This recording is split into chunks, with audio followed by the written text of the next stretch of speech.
নারায়ণগঞ্জে আইবি ব্যক্তিগতভাবে ভালো মন্দ আমি সেই বিষয়ে যাচ্ছি না। সবচেয়ে বড় কথা, তিনি তো আওয়ামী লীগের পারপাস সার্ভ করেছেন গত 16 বছর। আইবিকে যখন গ্রেপ্তার করতে গিয়েছে, আপনারা নাটক লক্ষ্য করেছেন, নাটকের আপনার চিত্রায়ন দেখেছেন, সুন্দর অ্যাক্টিং।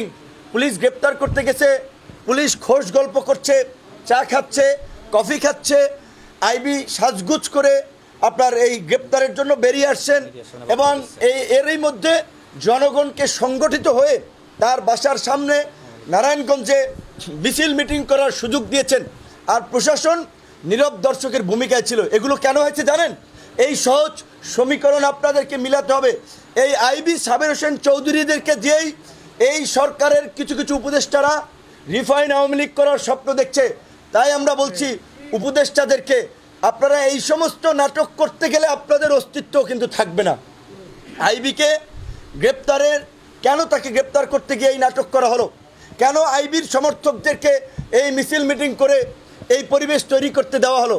মানে দেখানো হয়েছে যে আইবি ইজ ভেরি পপুলার, তাই আইবিকে দিয়ে আমরা আওয়ামী লীগ রিফাইন করবো, আওয়ামী লীগকে নির্বাচনে নেব। সাবের হোসেন চৌধুরীর বিদেশি কানেকশন, তিনি ইন্টার পার্লামেন্টারি ইউনিয়নের নেতা ছিলেন, এই কারণে তাদেরকে মুক্তি দেওয়া হয়েছে। এই সমস্ত ঘটনায় আমরা লক্ষ্য করছি কিছু আমাদের অ্যাক্টিভিস্টরা শুধু আসিফ নজরুল সাহেবকে আপনার দোষী সাব্যস্ত করছেন, কিন্তু প্রকৃত অর্থে এই জন্য যারাই অভিযুক্ত, সে যে আসিফ নজরুল হয় অবশ্যই তার আমরা বিরুদ্ধে বলবো, কিন্তু আসিফ নজরুলকে শুধু একা টিগারে রাখলে আপনার টার্গেট করলে হবে না।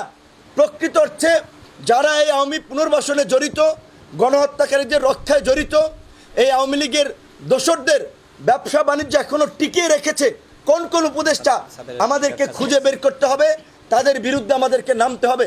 এবং প্রধান উপদেষ্টা আমরা শুনেছিলাম সোমবার জাতীয় সংলাপ ডাকার কথা, আমরা জানি না আসলে জাতীয় সংলাপ তিনি ডাকছেন কিনা, কিন্তু আমরা আবারও বলবো, অন্যথায় শুধুমাত্র লীগ নিষিদ্ধ হওয়ার এই মূলা ঝুলিয়েই আমাদেরকে কিন্তু আমাদের প্রকৃত আপনার দৃষ্টি থেকে আমাদেরকে সরানো যাবে না। সরকারকে বিনয়ের সাথে বলতে চাই, আমরা আপনাদেরকে সহযোগিতা করতে চাই, আমরা আপনাদের প্রতিপক্ষ নয়, আমরা আপনাদের সহযোগী।